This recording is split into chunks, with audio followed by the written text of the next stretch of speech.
She gave him one final chance. He made the same mistake that night. Before we begin, tell me in the comments where you are listening from tonight. Some stories feel small when they begin, like a quiet argument in a kitchen or a woman staring out a window, trying to decide whether to forgive one more time. But sometimes that one small decision changes every single life around it. This is the story of a wife who gave her husband one final chance, not because she was weak, and not because she did not know the truth, but because she wanted to be certain that when she walked away, she would never look back. The rain started just after sunset, tapping softly against the windows of the old yellow house on Briar Lane. It was the kind of spring rain that made the whole neighborhood smell like wet earth and cut grass, the kind that made decent people hurry home, hang their coats by the door, and sit down with the people they loved. But inside that yellow house, Clara Bennett stood alone in the kitchen with one hand resting on the counter and the other wrapped around a mug of tea she had not taken a single sip from. The tea had gone cold 30 minutes ago, so had the dinner on the table. 2 plates, 2 glasses, 1 roast chicken, 1 bowl of mashed potatoes, green beans still steaming only in her memory, and between the plates, a folded note in her husband's handwriting that said, "I will be home by 7. Promise." It was almost 9. Clara did not need to look at the clock anymore. She could feel the time in her chest. Every minute after 7 had become its own little bruise. At 7:15, she had told herself traffic was heavy. At 7:30, she had warmed the chicken. At 8, she had called him twice and listened to his phone ring until it went to voicemail. At 8:30, she had stopped calling. At 8:45, she had opened the drawer beside the sink and looked at the envelope hidden under the dish towels. She did not touch it then. She only looked at it, the way a person looks at a locked door and wonders whether she is ready to step through. The envelope held the papers. Not dramatic papers, not the kind people wave around in movies while shouting. Just clean, quiet, terrible pages. A petition for divorce, a list of shared assets, her grandmother's house clearly marked as separate property, her savings account, the one nobody in his family knew about, the small inheritance she had never mixed with his gambling debts or his business failures. Clara had signed her name 2 days earlier, slowly, carefully, with a hand that did not shake until it was finished. She had not filed them, not yet, because Daniel had cried. That was the embarrassing truth she had not told anyone, not even her sister, Elise. Daniel Bennett, who could charm a bank manager and talk a traffic officer out of writing a ticket, had sat at this same kitchen table 3 nights ago with tears running down his face. He had gripped Clara's hands and said he was sick of himself. He said he had become a man he did not recognize. He said the lies were over, the drinking was over, the late nights were over, and the woman from his office, the one named Marissa, meant nothing. Nothing, he had said, as if a word could erase hotel receipts, hidden messages, missing cash, and the smell of perfume on his shirt at midnight. Clara had listened without interrupting. That had frightened him more than yelling would have. She had always been a woman of gentle voice and quick forgiveness, but that night her silence had been different. It had not been soft, it had been a wall. Finally she had said, "One chance, Daniel. Not a season of chances, not a month. 1, you will come home every night this week after work. You will answer your phone, you will go to the counselor I found. You will call your brother and tell him you cannot cover his loan anymore. And on Friday, you will come with me to my mother's birthday dinner, sober, kind, present. If you make the same mistake again, I am done." Daniel had nodded so hard he looked almost boyish. "I swear to you," he had whispered, "you will never have to feel this way again." Now it was Friday night, and Clara was in the kitchen, wearing the blue dress her mother loved, staring at his untouched plate while the rain turned the window glass into a blur. Her mother's birthday dinner had started an hour ago at the church hall. Clara had made the chicken because Daniel said he wanted them to eat together first, just the 2 of them before they left. A new beginning, he called it. Clara had almost believed him. That was the cruelest part. Some corner of her heart, small and stubborn, had lifted its head and asked, what if he means it this time? At 9:14, headlights swept across the kitchen wall. Clara did not move. A car door slammed. A moment later, the front door opened and Daniel stepped inside with rain glittering on his dark hair and shoulders. He paused in the hallway, probably hoping she would call his name from another room, probably hoping there would be some noise to cover the guilt he carried in with him. But the house stayed quiet.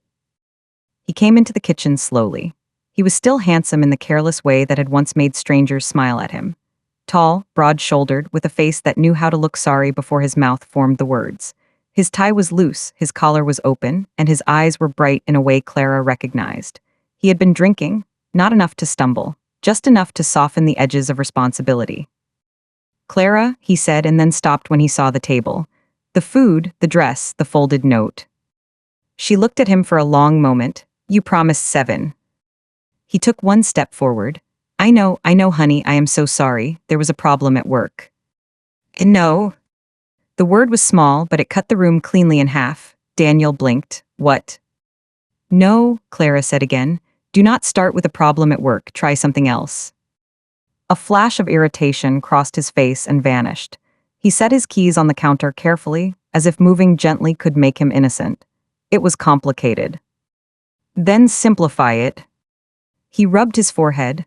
A client dinner ran late. I should have called. You should have answered. My phone died. Clara nodded. That is interesting. She reached into the pocket of her dress and placed his phone on the table. Daniel went still.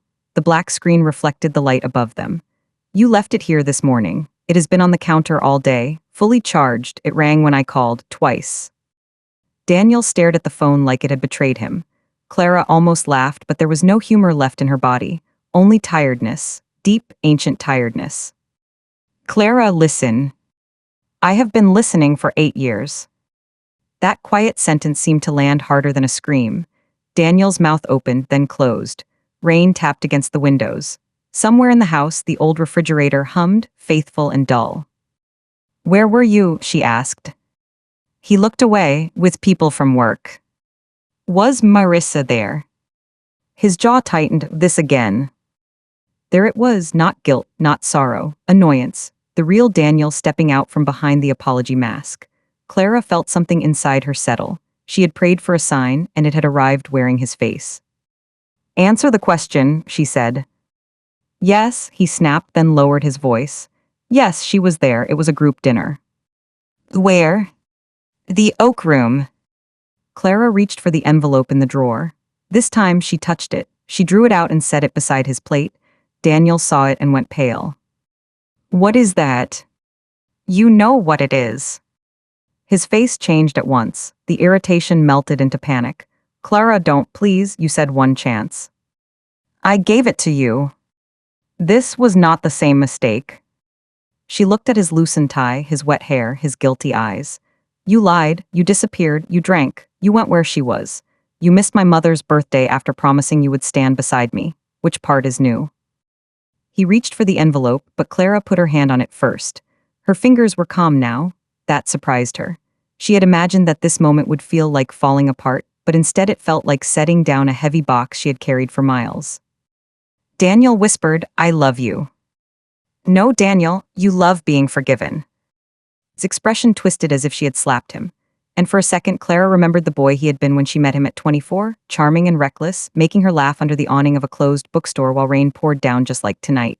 Back then, his mistakes had looked like adventures, parking tickets, missed deadlines, wild dreams. He had wanted to open a small construction company.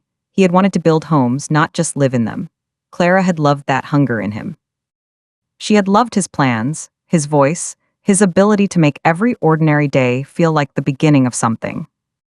But hunger without discipline becomes appetite, and appetite had eaten him whole. The first serious lie had been money. Daniel had used their emergency fund to help his brother, Mason, invest in a truck flipping scheme. He promised it would double in a month. It vanished in 2 weeks. Clara had cried then, but Daniel said family had to help family, and she had agreed because she was raised to be loyal. The second lie was bigger. A loan against his business equipment taken without telling her, then drinks after work, then missing invoices. Then Marissa, who was first only a sharp new account manager, then a friend who understands pressure, then a name that appeared too often on a screen. Daniel always turned face down. Every time Daniel came home sorry, every time he promised, every time Clara believed less but she stayed longer. She stayed because her father had left when she was 11, and she knew the shape of an empty chair at dinner. She stayed because her mother said marriage required endurance. She stayed because Daniel could be tender on good days, bringing her coffee in bed, fixing the porch rail, singing old country songs when he thought no one could hear. She stayed because the town of Miller's Creek loved Daniel Bennett. They loved the version of him that shook hands after church, donated labor for school repairs, called old ladies ma'am, and carried groceries for strangers. They did not see the man who came home at midnight and made Clara feel like asking for honesty was cruelty. But tonight she saw him, fully, clearly, and more important, she saw herself. Daniel pulled out the chair across from her and sat down heavily. Please don't do this tonight. You chose tonight. I made one bad call. You made the same bad call you promised would never happen again. He leaned forward, voice low and urgent. I can fix this. We can start tomorrow. I will go to counseling. I will quit the office. I will call your mother right now and apologize. Clara looked at the clock. My mother blew out her candles without me because I was waiting here for you. That hurt him, but not enough. Clara could see it. Some part of him still believed the pain could be managed. He believed she would cry, he would hold her, and by morning the papers would be back in the drawer. He believed history would repeat itself because history always had. I need you to leave, she said. Daniel stared. Leave where? This house. My house. The words came too quickly, too honestly. Clara's heart gave one hard thud. There it was. Under all the apologies, under all the tears, under every bouquet and promise, he still thought her grandmother's house was his because he had lived in it long enough. Clara opened the envelope and slid the top page toward him. It belonged to my grandmother. It passed to my mother, then to me. Your name has never been on the deed. Daniel's face hardened. You are really going to throw me out in the rain? No, I am going to ask you to pack a bag and go stay with Mason. The rain is weather, not my decision. For the first time all night, he had no answer. His eyes moved over the papers, searching for weakness, for some missing signature, some soft line he could bend. He found none. Then he stood too fast, knocking the chair backward. You think you are perfect?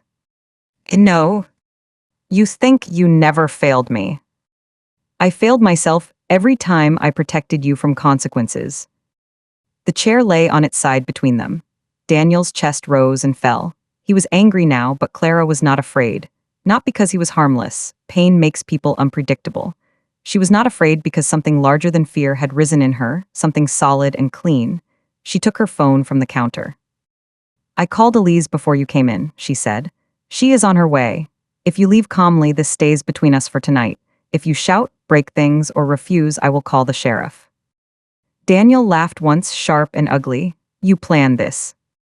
I prepared for it. A small difference, a world of difference. He stared at her as if meeting a stranger. Maybe he was.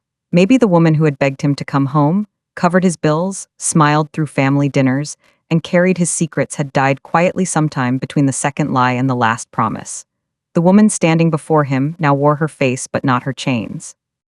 For a moment Clara thought he might break, truly break. His eyes filled again and his mouth trembled. I don't know how to be without you, he said. The old Clara would have crossed the room. She would have touched his arm, because his pain had always been a door he could open inside her. But the new Clara stayed where she was. That is something you need to learn, she said.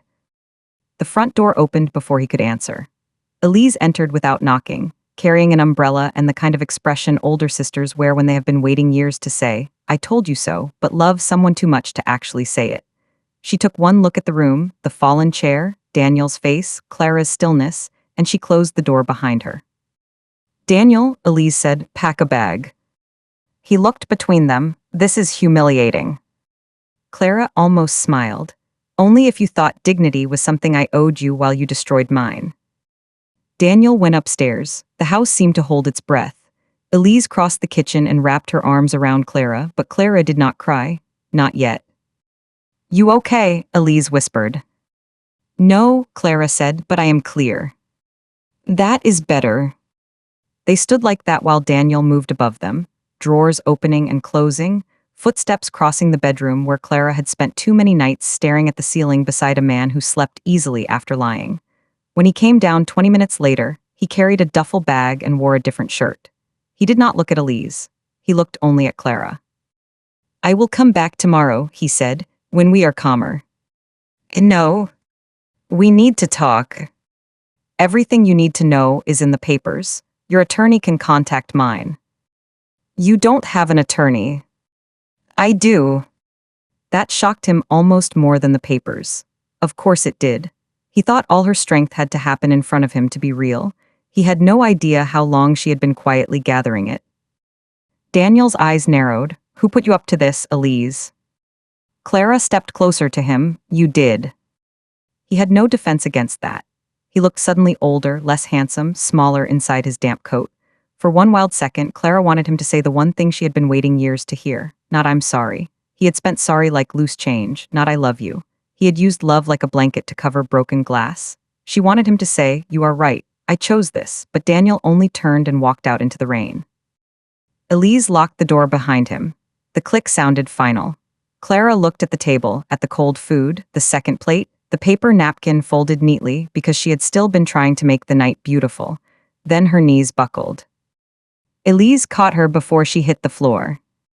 The first week after Daniel left felt less like freedom and more like withdrawal. Clara had not expected that. People imagine leaving a painful marriage as a dramatic door slam followed by instant peace. No one tells you that your body still waits for the familiar sounds.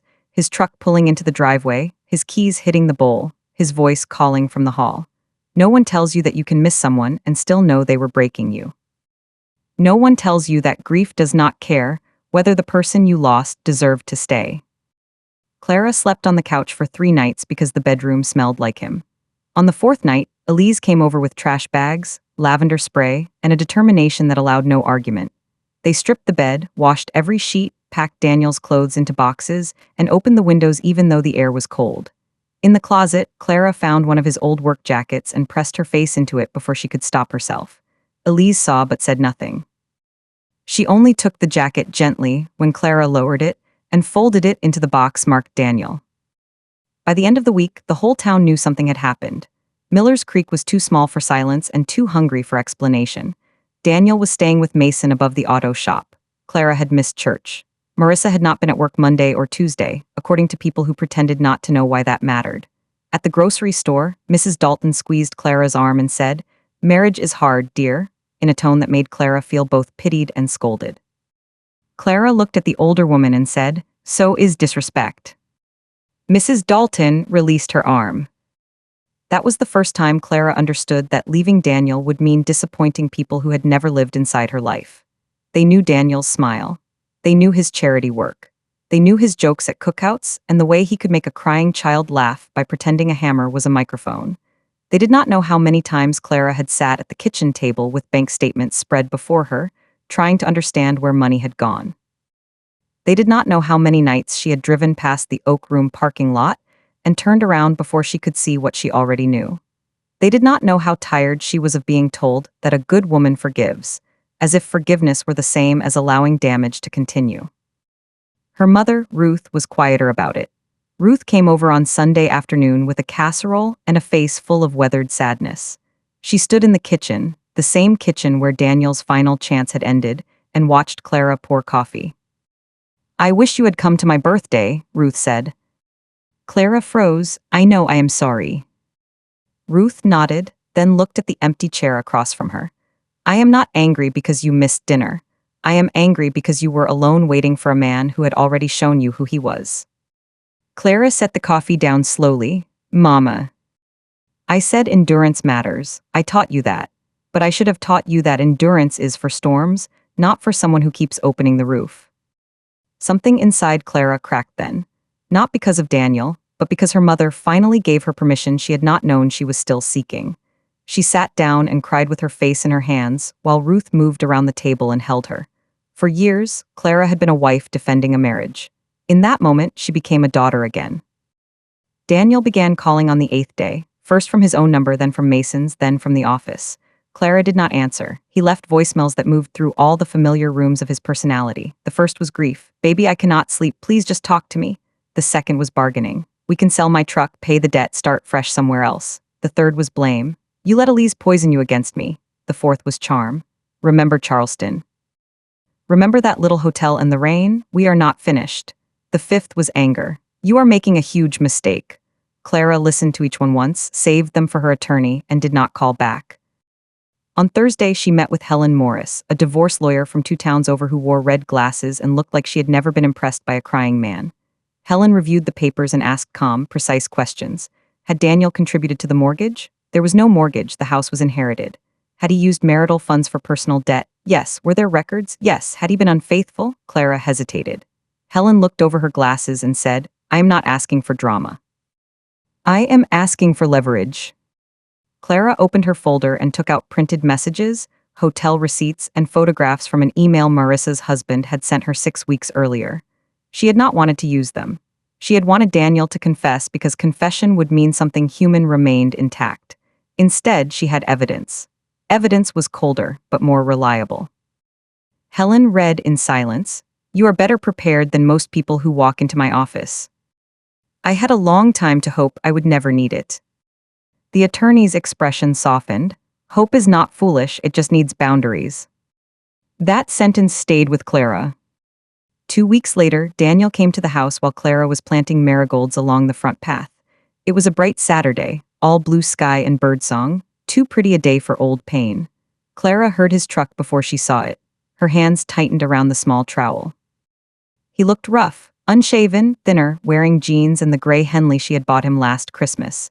He approached slowly, carrying no flowers, no gift, no obvious performance. That made it harder. Can we talk? He asked. You should not be here without calling my attorney. I know, he looked at the flowers. Your grandmother always planted marigolds. Clara swallowed, yes. I miss this place. She wiped dirt from her hands. Do you miss me, or do you miss where you felt safe after making everyone else unsafe? He flinched, I deserved that. The words startled her. They sounded almost like responsibility. Daniel sat on the porch step, leaving enough distance that she did not feel cornered. I went to counseling, he said, twice. Good. I told him about Marissa. Clara said nothing. I ended it. Was it still happening after you left? His silence answered. Clara felt a sharp pain, then an even sharper relief. Pain because betrayal still hurt even after separation. Relief because every soft memory had just met another fact. Daniel looked down. I do not know why I keep destroying things. That is a question for your counselor. I know, he glanced at her, you are different. No, I am just no longer managing your reactions. He rubbed his palms together. Mason says I should fight for the house. Clara laughed once, not because it was funny, but because the audacity deserved a sound. Daniel looked ashamed. I told him no, he said quickly. I told him it is yours. Did you tell him that because you believe it, or because you knew I could prove it? He had no answer again. Clara turned back to the flowers. Daniel, you need to leave. I am trying. I believe you are trying to feel better. I do not yet believe you are trying to become honest. The words hit him hard. He stood, eyes wet. How do I make you believe it? You cannot make me believe anything anymore. You can only live differently, and I can decide from a distance whether that changes anything. But not our marriage, that is over. He stared at her. You really mean that? And yes. For once, he did not argue. He nodded slowly, walked back to his truck, and drove away. Clara watched until the truck disappeared, then knelt beside the marigolds and pressed her hands into the soil. She cried then, quietly, not because she wanted him back, but because the finality of not wanting him back was its own kind of death. Summer came to Miller's Creek in warm waves. The town shifted from whispers to acceptance, then from acceptance to new gossip. Daniel's business lost 2 contracts after he missed deadlines. Marissa resigned from the office and left town with her husband, or without him, depending on which version one heard. Mason blamed Clara loudly at the auto shop until Ruth walked in one afternoon and told him that blaming a woman for a man's choices was like blaming a mailbox for bad news. The story spread so fast that even Clara laughed when she heard it. Clara began taking evening walks. At first, she only went around the block because the house felt too quiet. Then she walked to the park, then to the river bridge, then all the way to the old mill where wildflowers grew through cracks in the concrete. She listened to podcasts about healing, then turned them off because silence had things to teach her too. She learned the sounds of her own house without Daniel in it, pipes settling, wind in the gutters, the low moan of the old oak tree near the bedroom window. Instead of loneliness, those sounds slowly became proof that peace had a voice, and it was not always loud. At work, Clara changed too. She had spent 11 years as the office manager at Miller's Creek Family Dental, organizing schedules, calming nervous patients, remembering birthdays, and making sure everyone else's day ran smoothly. She was good at it, but she had always treated competence like something ordinary. After Daniel left, Dr. Singh asked if she would consider managing the new second location opening in Brookhaven. Before, Clara would have said she needed to talk to Daniel. Before, Daniel would have said Brookhaven was too far, or the hours were inconvenient, or she already had enough on her plate, meaning enough to keep her from noticing what was on his. This time, Clara asked for the salary range, reviewed the responsibilities, and said yes. The new job gave her more money, more confidence, and more exhaustion than she expected. She made mistakes. She forgot an insurance form. She scheduled 2 hygienists for the same vacation week. She cried in the supply closet once, then laughed at herself because crying in supply closets felt like something from a bad workplace drama. But slowly she learned. Patients liked her. Staff trusted her. Dr. Singh started asking her opinion before making decisions, and Clara discovered that having an opinion did not make her difficult. It made her useful. In August, the divorce mediation was scheduled at a neutral office with beige walls and terrible coffee. Clara arrived with Helen. Daniel arrived with a lawyer who looked barely older than a college intern. He wore a navy suit and a wedding ring. Clara noticed the ring immediately. Her own was in a small box at home, tucked beside the signed papers from the night he left. Daniel looked better, not happy, not healed, but less scattered. He greeted Helen respectfully and did not try to hug Clara. That restraint hurt and helped at the same time. The mediator, a gray-haired man named Paul, began by explaining process and fairness. Daniel listened. Clara listened. Numbers appeared on paper. Debts were listed. Assets divided. Daniel asked for his tools, his truck, half the joint checking account, and time to retrieve furniture that had belonged to his parents. Clara agreed to all reasonable requests. When the house came up, Daniel's lawyer glanced at the inherited deed and said, "We are not contesting the property." Clara exhaled so quietly no one noticed except Helen, who tapped her pen once under the table. Then Daniel spoke, "I want to say something if that is allowed." Paul nodded briefly. Daniel turned toward Clara. His eyes were steady. "I have spent a lot of time thinking about the Friday night I came home late. I told myself it was the night you gave up on me. But that is not true. It was the night I proved you had been right to protect yourself. I made the same mistake because I still believed consequences were negotiable if I cried hard enough afterward." Clara's throat tightened. He continued, "I am not saying this to change your mind. I know I cannot. I just wanted to say you were right. I chose it, all of it, and I am sorry for making you carry my shame like it belonged to you." There it was, the sentence she had wanted in the kitchen. You were right, I chose it. It arrived months late, and because it arrived months late, it did not open the door he might have hoped for. But it opened something else. Not reconciliation, release. Clara nodded once, "Thank you."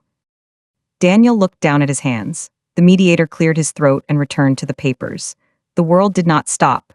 No music swelled. No miracle fixed what had broken. But Clara felt a knot inside her loosen, a knot tied years earlier every time Daniel's guilt had become her responsibility. After mediation, Daniel approached her in the parking lot. Helen stood nearby, pretending to check email. The sun beat down on the asphalt. Daniel took off his suit jacket and folded it over one arm.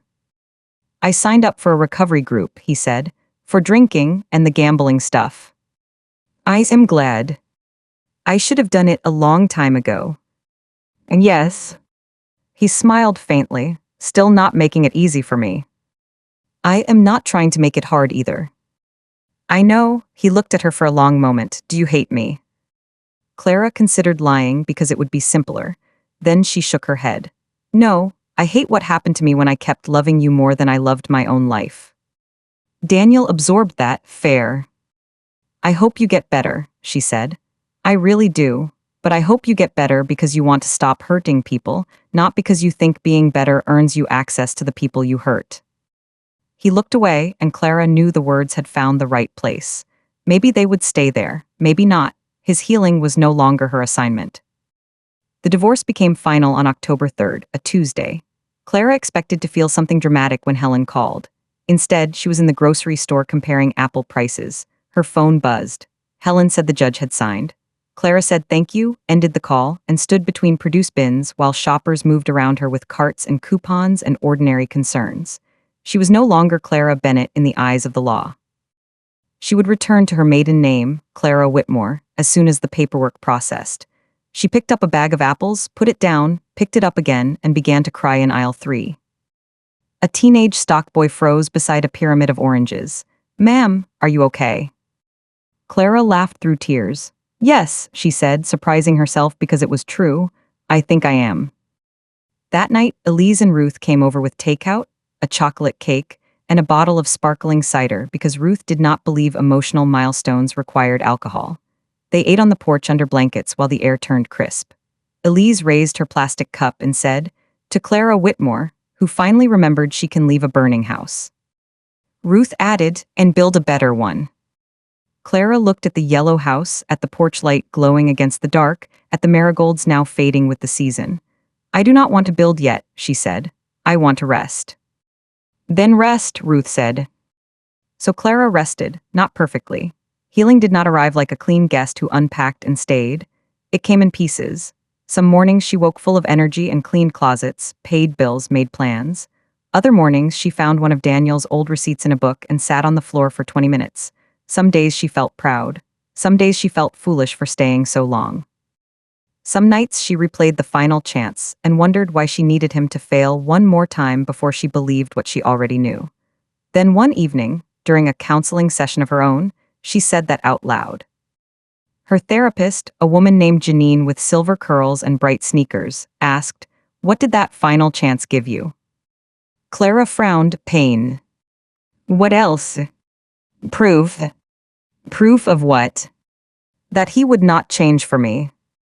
Janine nodded and Clara looked at the window, where late sun lay across a potted fern, "that I would keep my word to myself." There it was. The final chance had not been for Daniel. Not really. It had been a bridge Clara built between the woman who hoped and the woman who left. She had needed to cross it with her eyes open. Daniel appeared again in March, not at the house but at the community center. Clara was there helping organize a fundraiser for the dental clinic's low-income program. She had become, almost accidentally, the kind of woman people asked to lead things. Not because she was loud, but because she followed through. She was arranging donated pies on a long table when she saw him near the entrance, holding a stack of folding chairs. For a second her heart forgot the divorce. It jumped like a startled bird. Daniel looked healthy, clear-eyed. He had gained back some weight and cut his hair shorter. He saw her and gave a cautious nod. Ruth appeared at Clara's elbow. "Do you want to leave?" Clara watched Daniel carry the chairs to the far wall, speaking quietly with Pastor Green. He did not approach her. He did not perform regret for an audience. He just worked. "No," Clara said, "I am okay." And she was, not untouched, not indifferent, but okay. Later, while Clara carried a box of paper plates to the kitchen, Daniel stepped into the hallway from the opposite end. They both stopped. There was no easy exit without making it dramatic, so Clara continued walking. Daniel moved aside. "Hi," he said. "Hi. You look well." "I am. I heard about the Brookhaven office. Congratulations." "Thank you." Silence stretched between them, but it no longer had teeth. Daniel said, "I am 9 months sober." Clara looked at him fully then. "That matters, congratulations." His eyes shone, but he did not use tears as a key. "Thank you." She shifted the box in her arms. "I should get these inside." "Of course," he stepped back. "Clara." She paused. "I am not going to ask you for anything." She nodded. "Good." The old Daniel might have smiled at that, turned it into flirtation, pushed against the boundary to see if it held. This Daniel simply nodded back. "Take care." "You too." Clara walked into the kitchen and set the plates on the counter. Her hands were steady. That was how she knew. Not because seeing him meant nothing, but because seeing him no longer pulled her out of herself. She could wish him well and still keep the door closed. She could recognize growth without offering reward. She could let the past stand there in a hallway and not invite it home. Spring returned to Briar Lane. Clara planted marigolds again, and this time she added lavender, rosemary, and a small rosebush Ruth insisted would survive if Clara stopped apologizing to it every time she pruned. The yellow house changed slowly. She painted the bedroom a soft green. She turned Daniel's old office into a reading room with a second-hand armchair and shelves Elise helped install. She replaced the cracked porch step. She bought a blue kettle simply because she liked the color. Ordinary choices became sacred. After years of asking, "What will Daniel think?" she began asking, What do I want to live with every day? On the anniversary of the night Daniel made the same mistake for the last time, Clara did not realize the date until late afternoon. She was driving home from Brookhaven with groceries in the backseat and a bouquet of tulips beside her. The radio played softly. Rain began tapping the windshield, not heavy, just enough to blur the road lights and bring the memory back whole. The blue dress, the cold chicken, the envelope, the phone on the table, Daniel's voice saying, this was not the same mistake.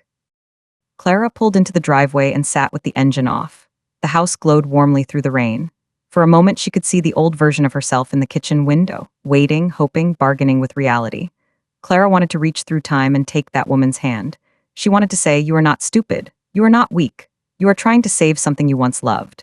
But when the saving starts destroying you, leaving is not failure, it is rescue. Inside, she put the groceries away and placed the tulips in a vase.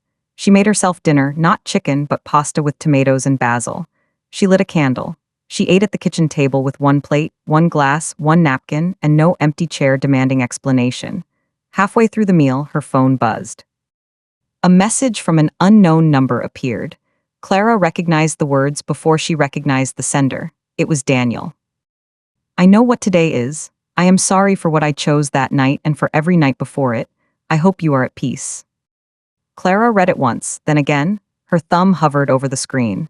There were many things she could say. She could thank him. She could ignore him. She could remind him of pain. She could open a conversation neither of them needed. Finally, she typed one sentence. I am at peace. I hope you keep choosing better.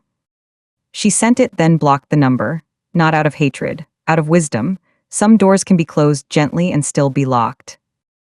After dinner, Clara washed her plate and stood at the sink watching rain slide down the glass. The kitchen was the same room where her marriage had ended, but it no longer felt haunted. It felt claimed. The counter held a bowl of lemons, a stack of mail, and a little ceramic bird Ruth had found at a flea market. The drawer that once held the divorce papers now held dish towels and birthday candles. Life had returned to its ordinary places, and somehow that was the miracle. A year earlier, Clara had thought the worst thing Daniel could do was betray her again. But betrayal had not been the ending. Betrayal had been the truth arriving loudly enough that she could no longer pretend not to hear it. The real ending had been quieter. A woman keeping her promise to herself, locking the door, calling her sister, signing the papers, learning the shape of peace one day at a time. When Clara returned home that night, the porch light was on. She had forgot to turn it off before leaving, and for once that made her smile. The porch light no longer meant waiting for Daniel. It meant welcome home to herself. She stepped inside, kicked off her shoes, and set the cider cup in the sink. The house was quiet but not empty. She went upstairs to the green bedroom, opened the window, and let cool autumn air move through the curtains. On the dresser sat the small box that held her old wedding ring. She had planned to sell it, then planned to throw it in the river, then planned to keep it forever as evidence. In the end, she had done none of those things. The ring was just an object now. A circle of metal that had once meant promise, then pain, and now only history. Clara took the box downstairs and placed it in the bottom drawer of the writing desk in the reading room. Not hidden, not displayed. Put away, that felt right.